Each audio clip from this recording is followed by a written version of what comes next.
They made a bunch of Magic School Bus games, but they were mostly in the edutainment genre. Yeah. And I remember I played one of them about geology and one of them about outer space as a kid. It definitely did. Do you feel like they did a good job of teaching the material? I mean, I remember how different planets have different gravity because there was a platforming. They gave you platforming stages with each of the kids on a different planet. Funny. Oh, neat. It basically taught me planet mass, relation to gravity, relation to people's activity on the planets in a way that I can at least remember. Because the Ralphie Jupiter stage, where you could barely jump at all, was terrible. It's not fair that Arnold can jump to the top of the screen on the moon, but Ralphie can't jump a foot in front of his face on Jupiter. I mean, it's fitting that they did that to Ralphie, though. He always got the short end of the stick.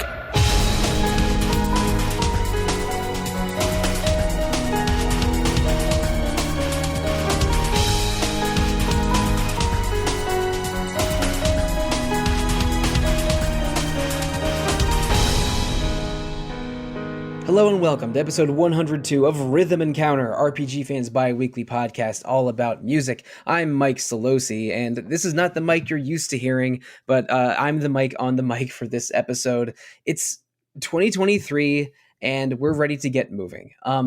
This episode is all about transportation themes, and maybe before I go into an explanation on the episode itself, let's introduce the rest of the panel, starting with Audra Bowling. Hello, hello. Mario Garcia.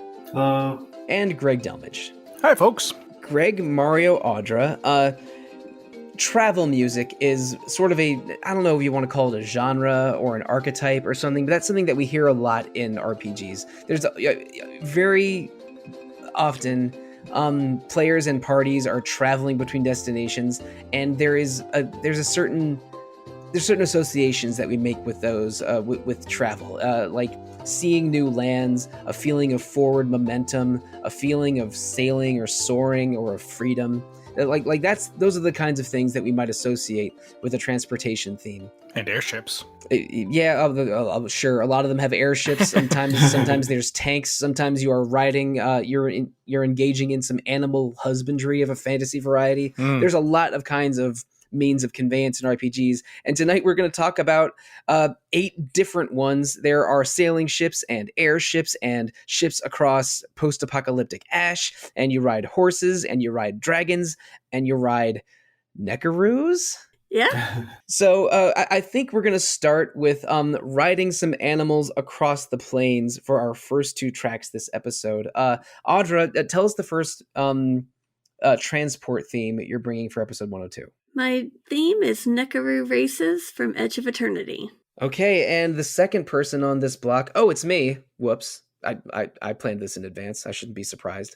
I am bringing, for this part, Land of Blue Skies from The Legend of Heroes, Trails of Cold Steel, the first. So, listeners, please enjoy Nekaroo Races and Land of Blue Skies.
So that was Nekaroo Races by Cedric Menendez from Edge of Eternity OST Volume 2 and Land of Blue Skies by Takahiro Unisuga from Legend of Heroes Trails of Cold Steel. Audra, let's talk about Nekaroo Races a little bit. I have not played Edge of Eternity, so I don't know the context of this track other than a general assumption that it's when you're riding these kangaroo cats across the map of Edge of Eternity. Is that a fair starting point? That's a pretty fair starting point. Tell us a little bit about Nekaroos and Edge of Eternity and where the song plays before we talk about it itself. Well, basically, Nekaroo are pretty much, well, they're giant kangaroo cats. That's a pretty accurate description of them. They're the main form of transportation in Edge of Eternity. So you see them around the cities a lot, and you eventually get to ride one. And you get to have it you can call it, and it'll come to you, and you can then ride it across the pretty much open world of Edge of Eternity. Kind of depends on the area, but the expanses are pretty big for it, so the Nekaroo helps a lot because you can go much quicker there. So, I mean, first, so I assume that you're doing, you're on the Nekaroo a fair amount in this game. Is the act of riding the Nekaroo as jaunty and peppy as this song indicates? Yes, it's actually pretty fun. I found it to be quite. They're pretty much their version of chocobos, I'd say. Sure. Maybe if I don't know if Edge of Eternity has grand plans of many sequels, but this is them trying to give themselves a signature animal to ride across the open world. But I thought the song was really cute. Like I said, jaunty. It has sort of a bouncy feeling to it. I haven't played this game, and I only watched a couple short videos on it to familiarize myself with it before recording this episode. But like, do the Nekaroos sort of like bounce along as you ride them? Because they kind of do. They're very. It's a little like a slopey bounce when you're running across the plains. So, and I mean, it's kind of funny when they back up to dig holes and everything at certain points.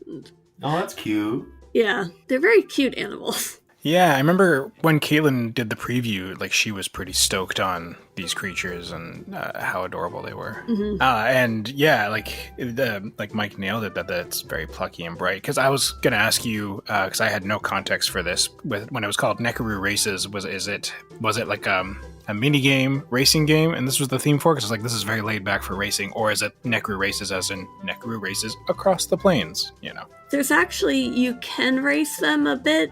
There's a ranch that you can race them, but this is usually the theme that plays when you're riding them from place to place, so. Gotcha. Yeah, it's a very cheerful and cute song, and I kind of love it. Yeah, no, this makes me want a Nekaroo. This sounds really cute. I have that feeling many times when I'm playing a game and there's like a fun animal that is attached to the game somehow, and it's like, man, I want a chocobo. Yeah. I want a flammy. Like, they're all, very endearing, cute animals by and large that you get to gallivant around. Even the actual kangaroo you do ride in help me out, my brain is baby brain. Do you mean Legend of Zelda, the Oracle games? Yes. Yeah. Ricky the kangaroo is one of the animal friends in that game. That's what I thought you might have meant. And you punch things, like, I'll even take him. But yeah, like, that pluck really comes out also when, like, that banjo kicks in, which I can't quite tell if it's synthetic or real. I don't think this was real recorded instruments, but I love the banjo. Like, it really gives it that kind of, like, folksy, like, animal husbandry connection to these creatures kind of thing. Yeah. I like how the main melody, I think it's a flute and a clarinet. They sort of duet a little bit in a tone that I would call it quirky. It's not like a very easy melody to latch onto, like a rock song or a Mega Man stage or something, but they really are creating just a feeling of bounciness and of a pleasant ride. This does not feel like a I don't know. This does not feel like a song of danger. I don't. I No. don't think that I'm being Riding chased. into battle. Yeah, Yeah, exactly. on top of your giant cat. Yeah. Yeah, because those two instruments definitely like play with each other. It feels like whoever, like, 'cause I think if those were real instrument and real artists playing, like, I really hope they were playing off each other because it feels very organic and cohesive the way they kind of work together. It's quite lovely. That you pointed that out, that they kind of do a little bit of a back and forth and kind of weave together, and it really brings that playfulness to life of these creatures. Mm-hmm. Yeah, this is a playful track. I don't think that the Nekaroos are coming strapped with like armor and machine guns resting At in their least not in pouches. this game. The Like first Battle game. Cat. Yeah. But well, I mean, if Edge of Eternity has Nekaroos bounding across the plains, I went with a similar idea, but a different kind of game. Legend of Heroes: Trails of Cold Steel is an RPG that I think it started out on PC and Vita, but then afterwards it was ported to like 20 other places, maybe PS3 it started out on as well. And now there's you can play the Cold Steel games on a bunch of different systems. But and for the people in the audience, I know there's a lot of these. Cold Steel is Sen no Kiseki number 1, but Trails game number 6, and the ones coming out this year in North America are number 5 and 10, and the one that just came out in Japan last year was number 12. It's confusing. But Trails of Cold Steel is a game that I'm going to go into the plot a little bit but I promise I have a reason for doing so. It's a game where you're in this large empire called Erebonia. There is a military academy where most of the game takes place, and there's also tensions of a brewing civil war. And your class is the only class in the academy where the noble students and the commoner students are mixed instead of separated. In the interest of having nobles and commoners understand each other more, at this academy, you go to a different field trip every month, I think. And so a lot of the story of Cold Steel, or Cold Steel 1 at least, is like for the first 7 chapters or something. It's you and your classmates go on and visit a new part of the empire, go on an adventure, start to uncover a conspiracy, understand your schoolmates a little better. So it's like a school RPG and a tour the country RPG, and it goes a lot of interesting places. I really like the first 2 Trails of Cold Steel games. Field trip of danger. Yeah, a little bit of a field trip of danger, and you're almost always traveling by train in these because it's called. I mean, Erebonia is sort of like an empire of blood and iron. It's a militaristic country, but for one of those field trips, I think it's chapter 3. I might be off by a bit. Is to the undeveloped open plains north end of Erebonia, where it's where a nomadic tribe lives, and one of your classmates is a member of that tribe. And so this goes from being a game set in schools and cities and in a land covered with railroads and technology, where you just have an entire chapter where you are learning about the history of the of the country and just riding around on horses for 5 or 6 hours. And that's what this is. So it's like a horse riding vacation from the sort of harsh iron of the rest of the game. And Land of Blue Skies is the track that plays in the world map in the region, and you're on horseback for a lot of your travels around it. It basically, this game, for this chapter, it goes from being like a Final Fantasy game to suddenly it's Gower Plains from Xenoblade or Hyrule Field from Breath of the Wild for one segment. Interesting. But that makes a lot of sense with this song now. Yeah, that's pretty cool. Yeah, it has a refreshing quality to it, I think. Yeah, because I was wondering about the instrumentation sounding so like natural, so to speak, tropical, with like a bit of the marimba and like the flutes and everything. Because it's a very like forlorn song, I kind of find off the top. It does give a bit of hope when it like really opens up after like the first 30 seconds, but like I just find that flute has you kind of like longing for something. Like I don't know what the tone of the game. I mean, you gave a bit light thing of the plot, but yeah, like are they searching for something here that they need to find to help? No, the game has tonal shifts, so just identifying a single tone for the whole game, I think would be a little challenging. But the Nord chapter feels different from the rest of the game because you're going from cities to open plains so suddenly, and it is kind of a lonely song. It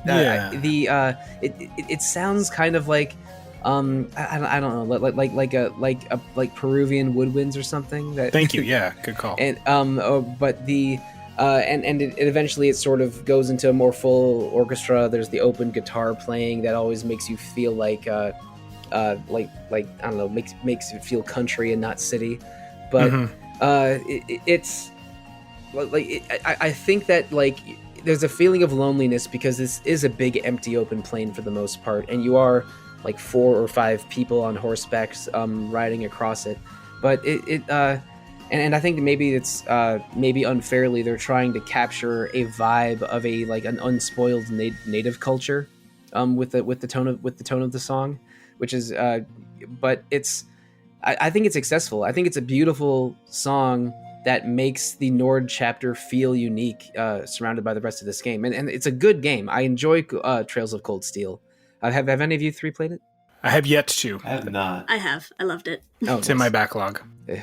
It's a lot of backlog dealing with the Yes, I've Trails heard. games, It's yeah. ambitious. dealing with the Trails series.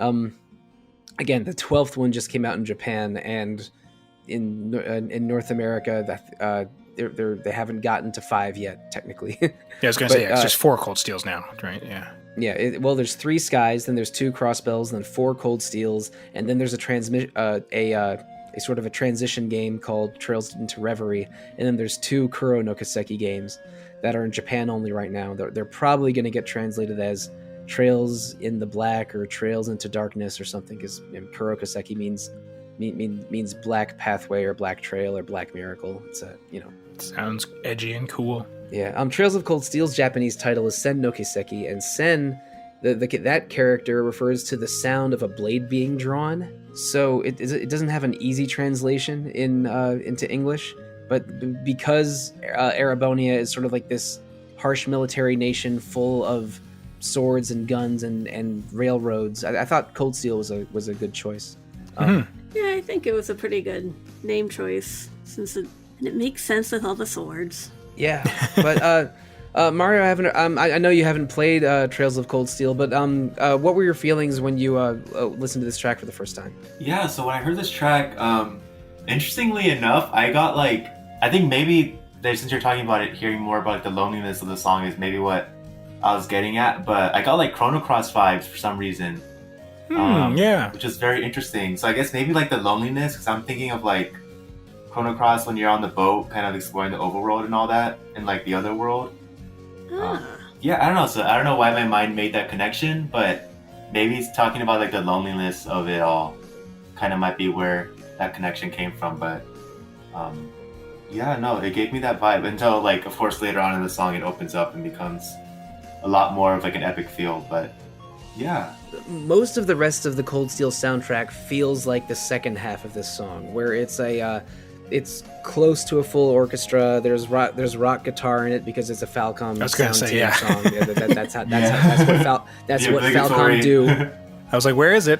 When's it gonna happen? yeah, It's gonna be there eventually. You can't start out with a screaming guitar like in Ys 8 all the time. But yeah, like this is a lonely song that sort of builds and then but always feels like you're just this song feels like riding a horse across a plain, and it's because it is such a unique portion of Trails of Cold Steel. It jumped out at me as a transport theme. But Mario, not long ago you mentioned the feeling of sailing a ship across the ocean in Chrono Cross. yeah, that's true. Very true. How about sailing a ship across the sky in a different 2000 Square game? Let's do it.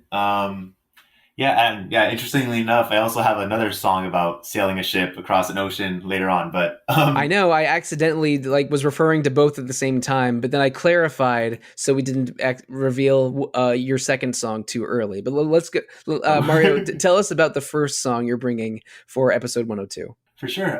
So I am bringing Aboard the Hilda from Final Fantasy IX, which is the airship theme from that game, and I hope y'all enjoy it because it's a really good one. All right, now, Greg, we're going to stay in the world of Square, but going a little bit earlier and then jumping way ahead again because this is a remix. To tell us a little bit about your pick for this block. Yeah, I took a beautiful jazz arrangement of, honestly, probably, well, I won't get too far into it, but from Chrono Trigger. It's Fight or Flight, and it's the only travel theme you've got as far as airships go in that game when you're flying around in the Epoch. All right, so listeners, I hope you enjoyed that first block, but here's block number 2, Aboard the Hilda from Final Fantasy IX, and Fight or Flight, an arrangement of the Epoch theme from Chrono Trigger by Wiesty.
All right, so Mario, those PlayStation 1 MIDI sounds are so nostalgic to me. Thank you for bringing them into Rhythm Encounter. Let's talk a little bit about Aboard the Hildegard, which I presume plays when you are aboard the airship Hildegard. That is correct. That would be a correct assumption. But yeah, it's a really nostalgic song. And yeah, as soon as I heard this episode theme coming up, I'm like, okay, which airship theme from Final Fantasy is it going to be? So it kind of came down to like me narrowing it down.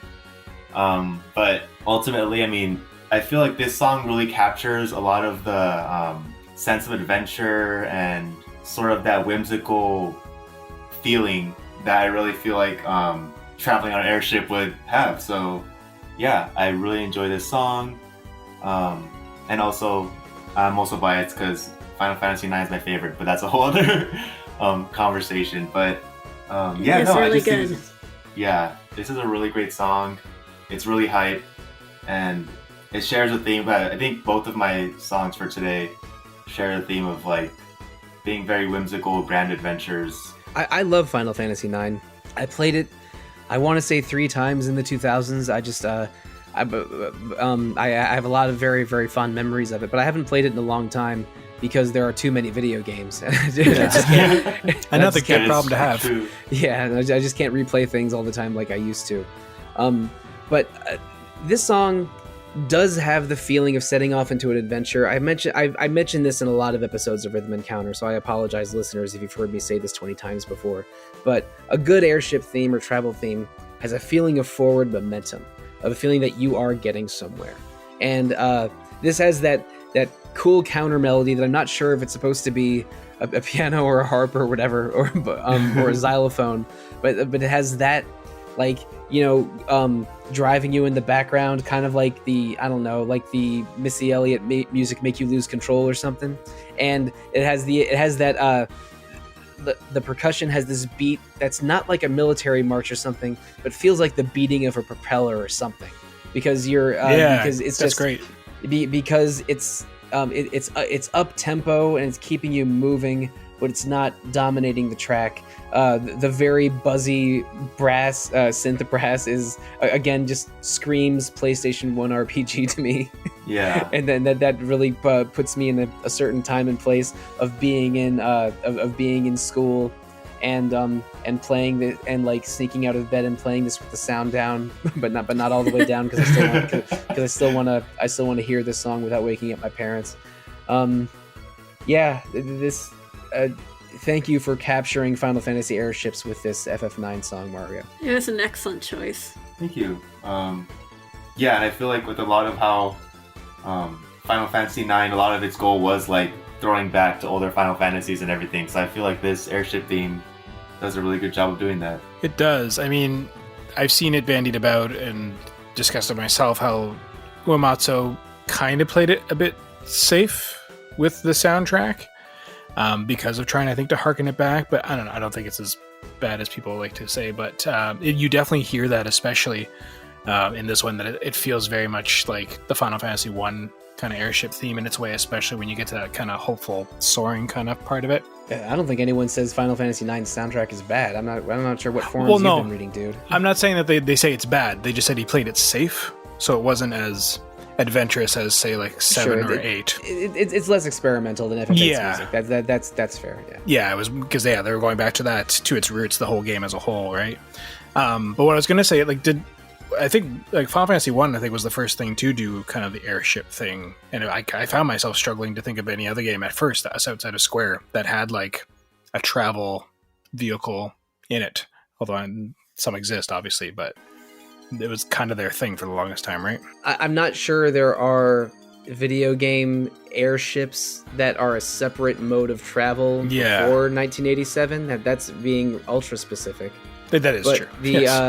But there are airships in things like fantasy novels and like Jules Verne novels. Yeah, I was referring to games. They didn't invent the airship. No, but airships with a separate theme and the moment of finding your airship being powerful and impactful is definitely a Final Fantasy thing. Yeah, it became a staple. I think that Final Fantasy traditionalists are probably a little upset whenever there's Final Fantasy games without airships.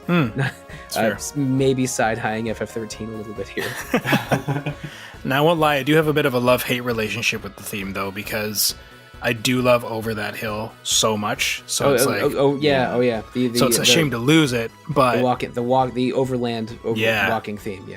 Yeah, no, for sure. It's you gotta balance the walking around places sometimes just to hear that theme.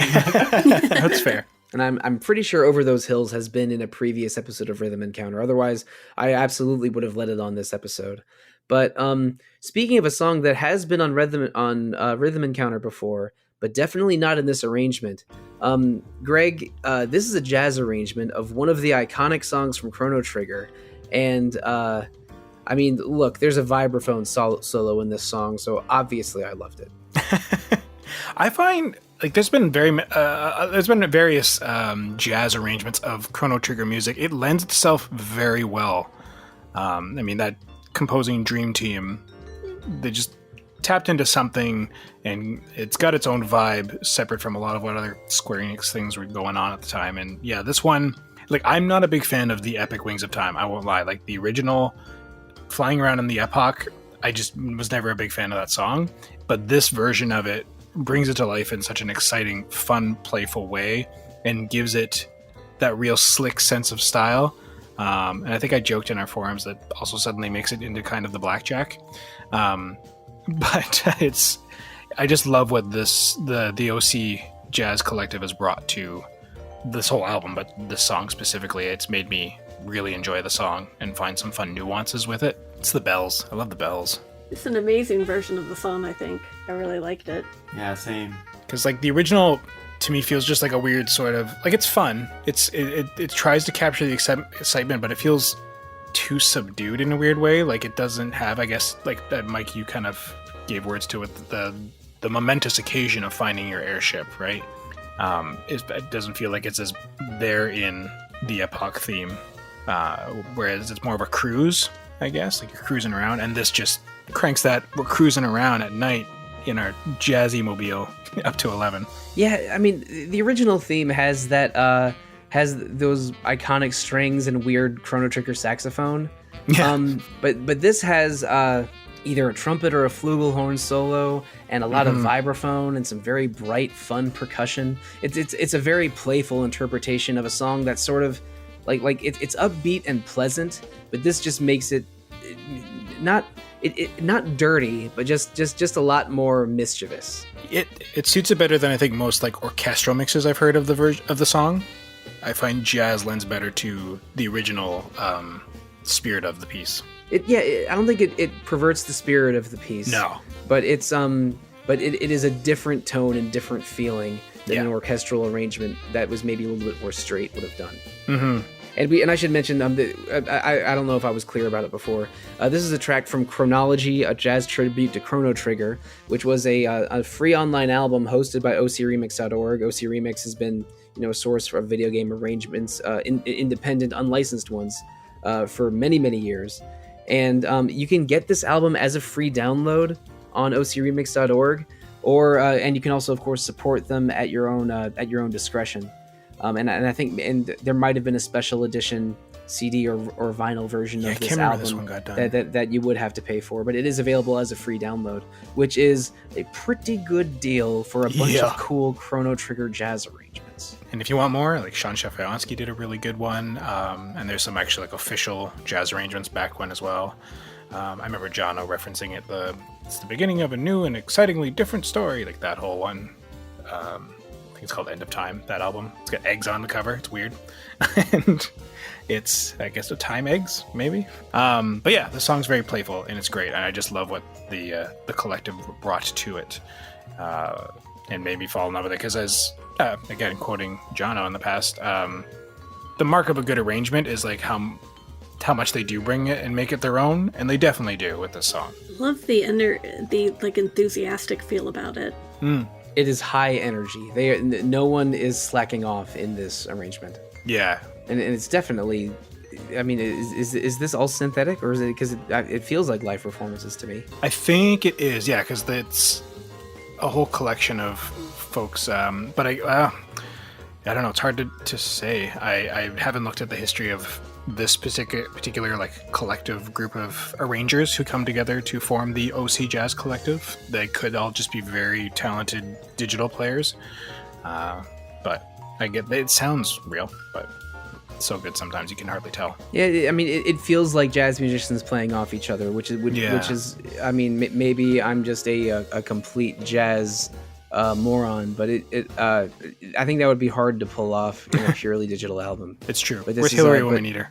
Yeah, but this is this is a really good one, and they even there's a Chrono Cross version of the of this by the same group called Chronopolis that came out a few years later. Oh yeah, that you should also be able to find on OCR. So yeah, if Chrono music and jazz music, if you're at the center of that Venn diagram of fandom, that was probably an absolute banger track, and it definitely was a fun listen. Well, thanks for letting me showcase it. But are we ready for some more fun listens? Yeah, some good stuff coming. Okay, so now both of those were ships sailing through the sky. I think we should do one about a ship sailing across the sea. So Mario, tell us a little bit about the first song of block number 3. Yeah, for sure. So we're gonna go take a trip down the ocean. And well, I think the theme's actually called Ocean, I think. So, but yeah, from Legend of Zelda: The Wind Waker, the Great Sea overworld theme when you're sailing. And listeners, if you think Zelda's not an RPG, you take it up with Mike Salbato. That's Mike at rpgfan.com. Mike Not to Salbato. call out. Oh, I really wish we could segue to buses now, but no, but well, I mean, now that I've said that, maybe I'll be departing for death soon. Audra, tell us a little bit about a ship that I think is sailing across sand or city ruins. Cool. It's sand and city ruins. Ooh. And a ton of ash. And it is the ash crawler chrysanthemum, and its theme is Departing for Death from God Eater 3. All right, so listeners, please enjoy Ocean from The Legend of Zelda: The Wind Waker and Departing for Death from God Eater 3.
So thank you, Mario, for bringing some Wind Waker into our lives with that block.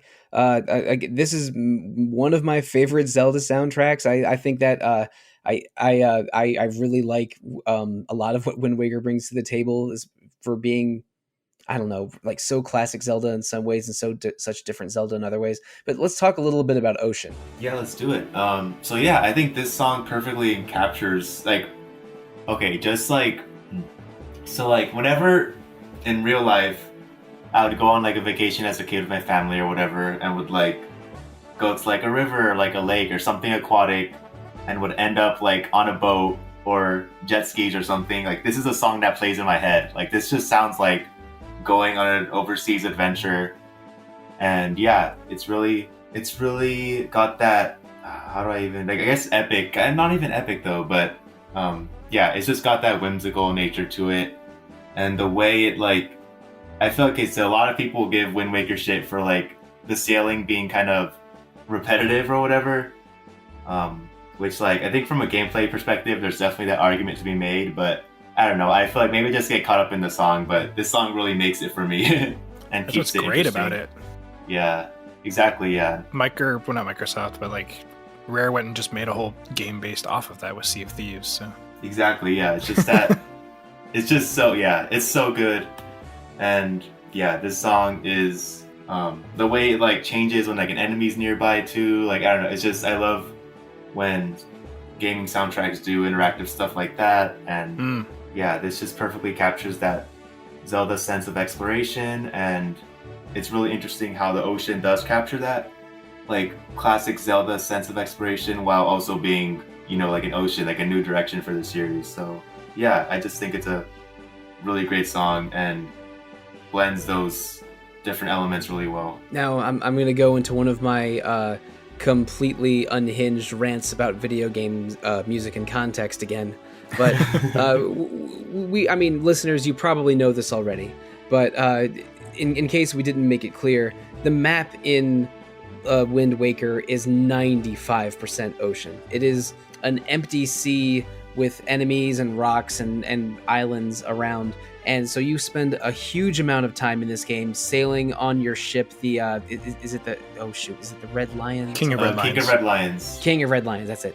Yeah, on your ship, which is I don't know. It's a little skiff that that talks to you kind of like Jason and the Argonauts ship. But there was backlash in 2003. From or maybe 2002, I forget exactly when Wind Waker came out, because this was not the Zelda they were expecting. I mean, they were used to a green overworld and multiple dungeons and a formula more similar to Ocarina of Times. And even though Wind Waker does have a lot of Ocarina of Time DNA in there, there's ship navigation. You have to deal with the winds, and then there's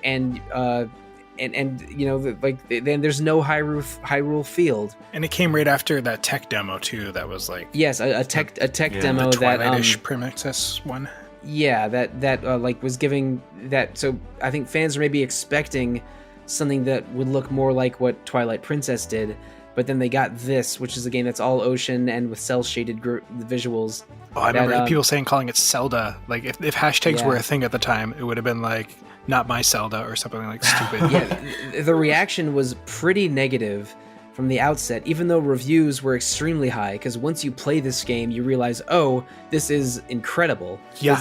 It's and I think that fans mostly have come around on this game, because Wind Waker is spectacular, both visually, musically, and in gameplay, that I think most people have gotten over themselves with time, because the Wind Waker, even though it's not my favorite Zelda game, but it does a few things so spectacularly well that parts of it, like sailing on the ocean with this theme playing, are just so indelible. It is this song has that feeling of setting out on an adventure. It's mostly a string orchestra with some brass voices carrying it in the middle. That really does feel like it's weird for a song to sound nautical, but this song sounds like there should be sound effects of waves crashing against your boat while you play it. Yeah, it made me think of like just setting sail right the first time I heard it without much context, so I think it's really successful in that regard. I was going to say, yeah, no, it's great for the context it's in, and yeah, that sense of grand adventure. Well, it's those, the strings that you mentioned, like those really nice, warm, rich, deeper strings, like it really, you see the waves, the way that the instrumentation rolls, and yeah, just like the wind, the thrill, the seagulls flying around you. Like, this is one of those few tracks, if someone was like, I'm going to throw on a 10-hour loop of the Great Sea, I'll be like, yeah, cool. Go for it. I don't know. 10 hours is a lot of hours. I would maybe throw a little bit of Dragon Roost Island in there just to break things Fair up. enough. Also, because that song is money.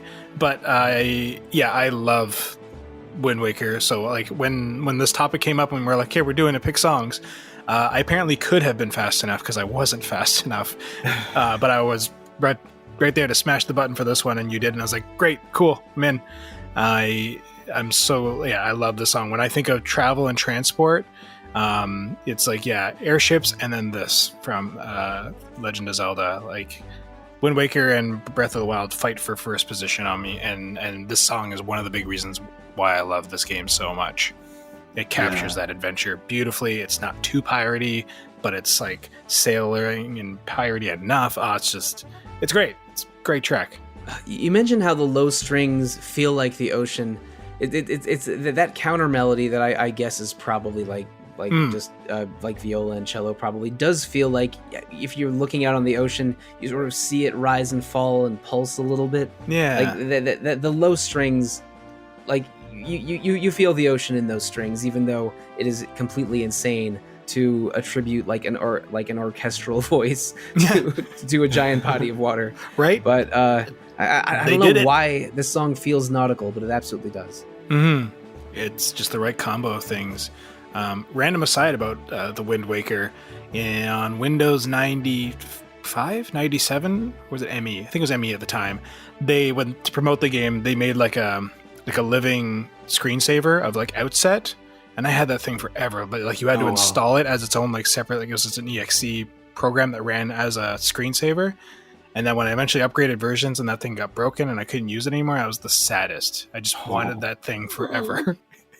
It would go through storms and then it would be nice, and it was just Outset, just chilling. It was great. Oh, that's cool. Yeah, I think you downloaded it from the official Wind Waker site back in the day. It was amazing. All right, so if this song like inescapably feels like the ocean, Audra, does Departing for Death sound like post-apocalyptic burning ash and sands?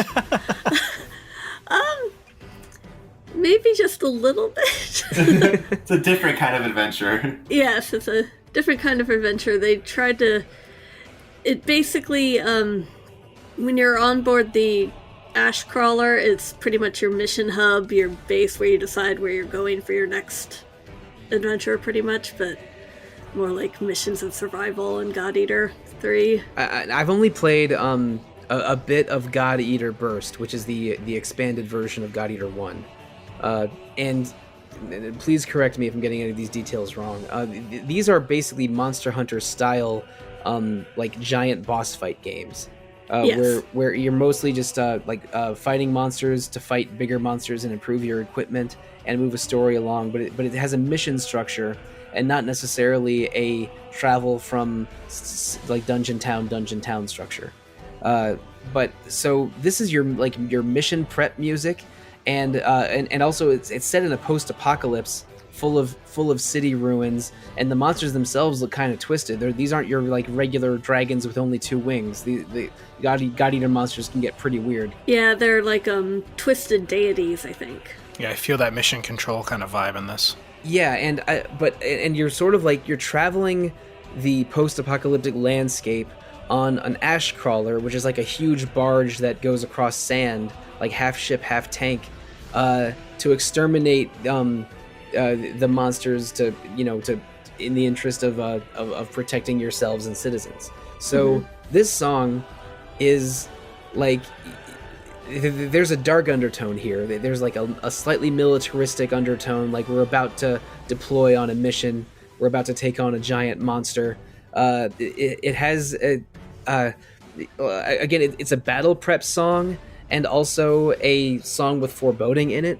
but also gives the feeling of you're traveling across a landscape that is not a beautiful crystal blue ocean or a windswept open plain, but a bleak post-apocalypse full of ruined buildings. There's a very serious and kind of determined feel to it. Mm-hmm. Have you played all 3 or however many there Yes. are? I've completely forgot the series existed until you brought out the music. I was like, oh yeah, this. Actually, I haven't played the God Eater 2, all of it yet, but I've played God Eater Burst and God Eater 3. Yeah, I played a moderate amount Yes. of God Eater Burst on the PSP many years ago. I'm actually surprised. I thought I'd pick a Goshina track for the first God Eater song I'd put on Rhythm Encounter, but Natsume Kameoka, she did such a great job with this track that I was like, yes, when I saw the transport. And so you control it. Like you sail around, like navigate across like an open world map kind of thing in it? No, you basically just pick your mission locations. Oh, okay. Yeah, and you can gear up, and it's the thing you're on while you're going to each different location. Yeah, you're not traveling from site to site necessarily. There are locations that you'll get very familiar with, especially as you are hunting maybe the same monster 7 or 8 times in the same place. But so there is a sense of place in these mission-based games like God Eater or Monster Hunter. But there's not exactly travel, but there is preparation, and there is and the ship creates a sense of place on its own. Like it's your so there is definitely a feeling of preparing for war and a feeling of reaching a destination. But it's you know, I would say this song has a little bit of a different tone than Ocean from Wind Waker. Yes. It has its own unique tone, I think. Mm-hmm. Well, it's very like you feel like everything's on the line every single time. If this is what you're hearing, like this could be your last run, kind of like vibe. Which fits for the kind of the storyline that they were going for. It's very bleak. And when you brought up Mike Monster Hunter, if you had told me this was a Monster Hunter track, I would have been like, yeah, I hear it. I look. Well, I'm being unfair. Or Ace Combat. I invariably compare every single mission-based monster takedown game to Monster Hunter. Like it is impossible for me not to. Mm-hmm. It's a pretty good call. But I mean, God Eater kind of was Bandai Namco's answer to Monster Hunter for quite a while. But it sounds like it too. Yeah, the first couple were PSP games directly competing with Monster Hunter that was sort of dominating on the PSP at the time. Yeah. Yeah, but before Monster Hunter World blew up everything, the number 1 selling Monster Hunter game was still the 3rd PSP one that never released worldwide. That is interesting. It just sold like over something, just a terrifying amount of copies in only Japan. Everybody in Japan had it. I think in 08 and in 2008 and 2010, like Monster Hunter games were the top selling games in Japan that year, in those 2 years. But the entire rest of the top 10 list was Wii and DS. It's because like the PSP lost to the DS badly in sales, but they had Monster Hunter, which let it limp along in the Japanese market for longer than it should have, probably. But then Monster Hunter moved on to the Wii and 3DS in the following generation because Capcom saw where people were spending their money on handhelds. And I remember trying one of the earlier ones, one of the Generations ones on the DS, and it was obtuse to me, so World was my version of that. But anyways, God Eater. And it's interesting with God Eater 3, they actually did port it to the Switch eventually. Oh. Did they make any God Eater games after 3? Because I remember 3 coming out. Sadly, no. I do actually like it, but I think they did Scarlet Nexus, a lot of them. A lot of the people that worked on it went to Scarlet Nexus. All right. Yeah, because I remember God Eater 3 being around, but then I was worried there had been 7 of them, and I just completely missed them. But the only God Eater game I played was the first one. I thought it was a pretty cool, very post-apocalypse, extremely anime, transforming weapons version of Monster Hunter. But sadly, I mean, and like it has a lot of Goshina. Goshina is probably the composer you associate with those games the most. They're on so many Namco songs. But this is a really cool one. Thanks for bringing it to us, Audra. Oh, you're welcome. And now, Greg, I'm sorry to tell you that when I was building the list order here, I thought that the first 3 pairs worked together naturally, but I did not know how to fit these last 2 together. But these are still very fun listens, but I mean, one's a bus and one's a dragon. So like, how do you fit those together? I don't know. If you have any ideas, I'm all ears. The same console they're on. It's about all I got. That's the thing that connects okay. them. They both playing RPGs. We are hitting the 1993 Super Nintendo Dragon Bus. You never see your dad in either of them? Sure, I guess. Okay, so this is the absentee father block of retro encounter. I'm sorry, Rhythm Encounter episode 102. Oh my god, I'm so used to saying a different word in front of encounter. It's true. That's my bad. But anyway, so for this final block of Rhythm Encounter episode 102, I brought Get on the Bus from EarthBound. And EarthBound's soundtrack was by Keiichi Suzuki and Hirokazu Tanaka, and for the life of me, I could not figure out which one of them or both did this song.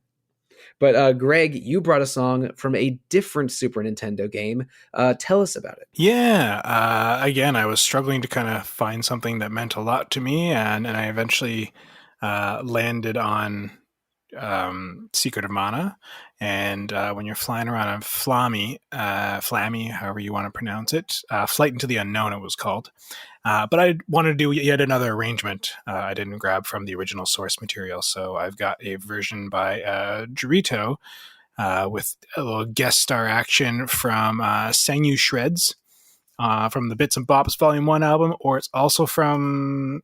there's a OC remix arrangement. He also contributed the song too, so you can kind of find it in a couple different places. But enjoy some 80s synth vibes. Excellent. So, listeners, please enjoy Get on the Bus from EarthBound and the Bits and Bops Volume 1 arrangement of Flight into the Unknown from Secret of Mana.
So that was Get on the Bus, a song that's barely 90 seconds on the EarthBound soundtrack, but it is genuinely one of the EarthBound songs that sticks with me the most decades after first playing it, because I don't know. I just remember being in Tucson, the second town in EarthBound, and trying to take the bus to Threed, and but the ghosts in the tunnel would block you every time.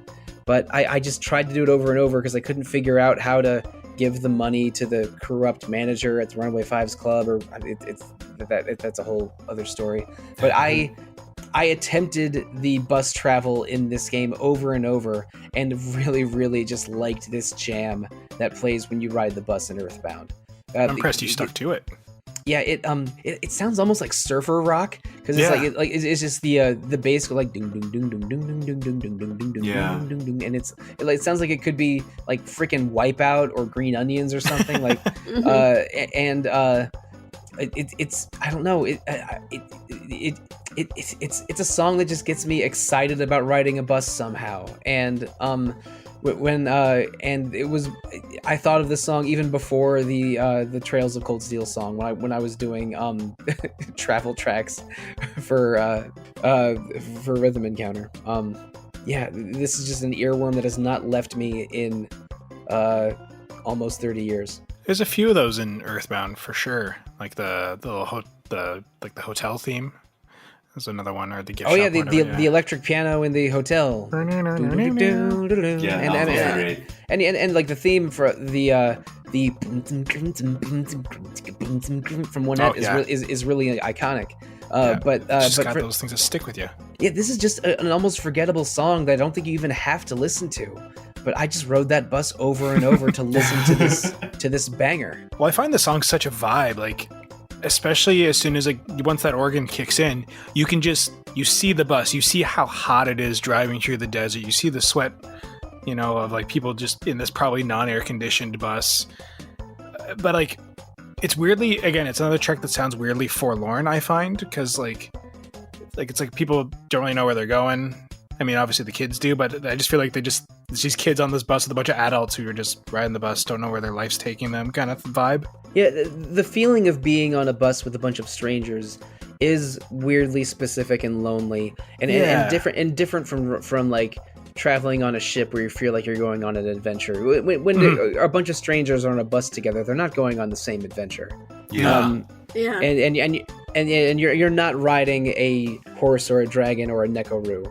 You're riding government-funded transit. Yeah, you're riding this rattle trap that probably won't pass its next inspection. Isn't that its own adventure? Well, I mean, this is not the Runaway 5 bus theme. That's a different that's one. right. Yeah, no, sorry, thank you for correcting me. This is the regular ass city bus. That's not even the cool bus. Yeah, no. Yeah. This is the uncool bus that isn't in the desert or in Threed. It's the one that it's the one that. No, it's the one that's stuck in Tucson. I think you can take a bus later in the game when the desert road is clear and the ghosts are out of the tunnel. Yeah, that's what I was thinking of. You can take city buses between Tucson, Threed, and Foreside and take this one, but the Runaway 5 bus is the one that you have to take as part of the story. This is just the regular ass city bus that is full of even better. Yeah, that is full of people that are just trying to save money on a car. Yeah, for some reason I forgot that the Runaway 5 had their own bus. Like I thought you were all on, like you just took the city bus with them. I forgot about that they had their own. But yeah, it's great. It's punchy and makes an impact for its brief stint. I really do think it sounds like surfer rock. It sounds like a goofy beach movie from the 1960s or something that Elvis made 14 of. It just needs more whammy bar. Wow. I was looking at the YouTube comments for this video, and a couple of them were pointing out that it sounds like oh my god, from Deltarune, versus Susie, like the opening part of that song, and I was like, hold up. Oh, maybe. I mean, Toby Fox is an extremely confirmed EarthBound fan. So yeah, no, I think it'd be a really interesting sort of homage to this. Maybe. I mean, I don't know the Deltarune soundtrack that well. I did listen to some of it. I haven't played Deltarune. I've played Undertale, but not Deltarune. Let And then, well, if it's like this, I'm gonna have a listening party later. Thank you, Mario. It's definitely a lot more. It's like a battle theme version of it. And it's like a lot more metal. A like more metal version of this metal track is version something of I this. absolutely must listen to. Yeah, no, it's great. Yeah, definitely. Yeah, it's a good listen. Now, Mario, if you could hear this track in that Deltarune song, I had almost the opposite problem. Well- Greg, when I listened to this for the first time, I actually had a little bit of trouble finding the Flammy theme in this song. Oh, Because my choice, yeah. Yeah, this is a complicated, runs cascading up and down melody, transferring into other melodies. Song. It's extremely like I guess you would call it techno music or electronic music, but yeah, but it is. I had to double check Flight into the Unknown to remember like what that one sounded like. Well, yeah, because like they do a good job of like they kind of come in media res. They don't hit the song right at the top right away. Like, you know what I mean? Like it, because like the Flammy theme where it starts, it's like it does like that cool climb thing. Whereas like they introduce the song like near the tail end, like just part of like the melody before they actually break into the start of the Flammy theme. So yeah, I get what you're saying. Yeah, I mean, this song has an intro that is completely absent in the original version. Absolutely, and yeah. And also the original version has this has sort of a very bright tone, while this one is a more of a chill tone that and it emphasizes the bass a lot more. So it just like I could hear the connection after listening to the songs back to back. But because I listened to the remixed version first before double checking what Flight into the Unknown was, I was a little bit lost. I was like, I've played Secret of Mana, but I can't place this at all. What the hell is this song? And then I figured it out. But I mean that's we talked about this a little bit with the previous remix track. One thing that remixes that's really interesting about a good remix is that if it preserves the nature of the song but completely changes its tone or its meaning, then that's just an interesting journey for your brain to go on as you process it. And this one, I think it's I would not say pervert or invert the tone, but it is that melody. But I think it completely changes its tone and its nature in a way that's very interesting to just break down and figure out. It takes it in a very like back to like 80s movies that I watched as a kid kind of thing. Like, it's not the Luck Dragon being ridden, it's Flammy, you know? And then throw in like this 80s little adventure synthwave song. And listeners, by the way, I remembered the name of the OC Remix album you can find this on is Resonance of the Pure Land, and this song is called Beyond the Big Infinity on that one. So for those listening and wanting to watch that. But yeah, it does its own thing for sure, and does change the tone a lot, but still kind of preserves that fun sense of soaring adventure, especially when you get into those like the solo synthy guitar and then the actual guitar. It definitely hits heavier than Flammy's theme does, and we don't have a little drum summoning in this one. Now it's a drum kit, drum machine. Oh yeah, instead of the wind drum, it's it's the wind drum machine. Yeah, there you go. I think I was using Trials of Mana nomenclature. My bad. It's similar sounds, but I just loved how like they try to establish like this is going to be 80s synthwave at the top. Just be like, just so you know, this is what you're coming for, and then before it busts out the track.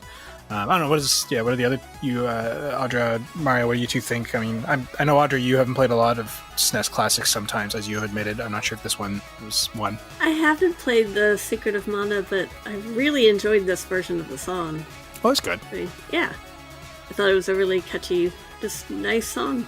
Yeah, no, this was dope. I also haven't played Secret of Mana, so I also haven't played the original, or I heard the original version of the song, but I just thought this was really great though, so yeah, it's dope.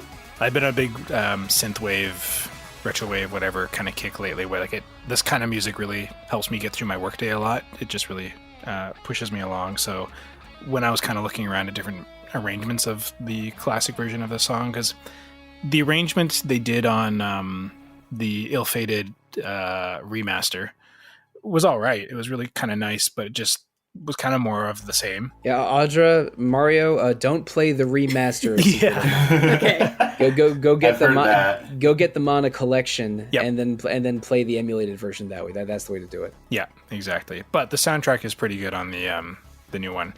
On that terrible port. But I just wanted something a bit different, and when I found a synth version of it, I was just like, yes. And this whole album's great too, by the way, if anyone wants to go listen to the rest of the Bits and Bops Volume 1 and Volume 2, if you like this stuff. Like, he was... I think this is one of the earlier songs he started experimenting with synthwave with as an artist, so it's fun. I don't listen to a lot of synthwave. It's almost like prog, where they want to demonstrate complexity and virtuosity, but also they want to be chill. Like they don't want to raise your heart rate too much with it with this kind of song. It's like this song is doing things, and it's chill without being sleepy. It's I would listen to this, like, and again, I was sort of processing this song. I was listening to how the different puzzle pieces fit together, and I found it super interesting and fun to listen to. But it didn't it doesn't have the dread of Audra's song from God Eater 3, and it does not have the feeling of a journey like Ocean in Wind Waker, and I dare say it doesn't have the feeling of the outdoors that Land of Blue Skies from Trails of Cold Steel does. This is its own very unusual thing, where your white baby dragon that flies you around in Secret of Mana is now trapped in a computer and wearing Ray-Bans. It's fun. Like, I get what you mean about, like, it's chill and not, because, like, this is a song that, like, I have to move, I have to dance to it, but, like, you can just kind of bop, and that's fine, or you can go hard to the song. All right, well, I mean, we've been at this for a while, so I hope you don't mind me cutting us off. But thank you so much, Audra, Mario, and Greg, for sharing these 2 tracks each for 8 tracks total on this episode of Rhythm Encounter. Thanks for yours and for hosting. Of course. Yeah, I this episode had been up on the ideas board for years and years, well before the Rhythm Encounter went on its break. The person that created the card on the ideas board is no longer with the website, to give you an idea of how long ago it was. Wow, yeah. But it was a lot of fun to record, and now I have some Deltarune music to look up, so now it's definitely time for housekeeping. But Audra, I think you're of specific thanks in this episode, because this is the first time we've had any tracks from Edge of Eternity or God Eater 3 on Rhythm Encounter. So thank you for adding to our diversity numbers. Oh, you're welcome. I'm not sure we're going to have as many new debuts in the next couple episodes of Rhythm Encounter, though, because there's some favorites that are going to be making some reappearances. Episode 103 in 2 weeks is going to be the best of the Xeno series, so expect plenty of Xenogears, Xenoblade, perhaps some Sagas Xeno as well. And a lot of Tyler, probably. If Tyler's not on that episode, I will Venmo you $200. Cue Greg, and possibly also a conspirator, like texting Tyler, giving him something to make him very busy in 2 weeks. But we also know what we're doing in the 2 weeks after that. Episode 104 of Rhythm Encounter is going to be Hitoshi Sakimoto spotlight episode. So there's going to be probably some Final Fantasy Tactics, some Final Fantasy 12, some Vagrant Story, perhaps something with Ogre in the title. So anyway, that is what the next month of Rhythm Encounter looks like. If you want to give your own feedback to Rhythm Encounter, you can email us at music@rpgfan.com. That goes straight to the keyboard of Mike Salbato. You can also visit RPG Fan's website, rpgfan.com, and rpgfan.com on Instagram and Twitter, RPG Fan on Facebook, YouTube, and Twitch. Something going on all of those places every day. RPG Fan is also the home of 2 other fine podcasts, one of which, Retro Encounter, I host every week. It usually posts on Thursdays, unless I'm procrastinating particularly poorly that week. And the other one, which alternates Mondays with Rhythm Encounter, is Random Encounter, mostly about current events, and for a while was mostly hosted by you, Greg. That's true. I was there, and then now Jono does it. Correct, and Jono does an absolutely brilliant job hosting Random Encounter and editing episodes of all of RPG Fans podcasts. We love Jono. Thank you, Jono. But we're not here to talk about Jono. Let's talk about ourselves some more. How can Get out of here, Jono. Listeners, if you want to reach us individually as individuals and not as a solo podcast, how can you find us? Let's start with you, Audra. AudraB@rpgfan.com for email. Now you, Mario. EXP on Twitter. Now Greg. I'm at GDelmage or at Greg Delmage pretty much anywhere. And listeners, you can find me on Twitter most easily at The Real Monsoon, as most of the time, and at Evoker for Dogs at other times. And on RPG Fans Discord, I am Monsoon Mike. But I can't do the usual sign-off I do for Retro Encounter on this, because this is Rhythm Encounter. This is its own different show. We sign off in a different way here. And I'm just going over the list that we've done here in order. So we have some cat kangaroos and horses and airships and time machines and sailing ships and ash sand ships and buses and dragons. You know, I think we need to go for our final track to the one place uncorrupted by capitalism. Space! We need a spaceship song, and Audra, you are here to bring it to us. What is going to be tonight's bonus track? Yes, tonight's bonus track is The Fleets Arrive from Mass Effect 3. Mass Effect 3, a game I played very recently for Retro Encounter and liked so much that I'm considering replaying it in 2023. That is not a joke. That is a real fact. But it is also a real fact that this episode is over. Thanks for listening and enjoy The Fleets Arrive.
You know, most of those stories are probably apocryphal. People really thought that Final Fantasy was called Final Fantasy because it was like their last chance or some for decades. They just want two cool F words. no, just because like AOL user groups started that rumor in the late 90s and people believed it for decades. Yeah, it was until I did some research that I was like, oh, that's not what it is. But yeah, you just hear it through word of mouth at school when you're sharing Prima player guides. Yeah, as a kid, it's just like, oh, that makes sense. Cool. Sounds epic. Why not? You know, they just liked the way FF sounds in Japanese, so they picked a bunch of English words. It was almost fighting fantasy, but that's what it was, right? Yeah, that was already a trademark somewhere.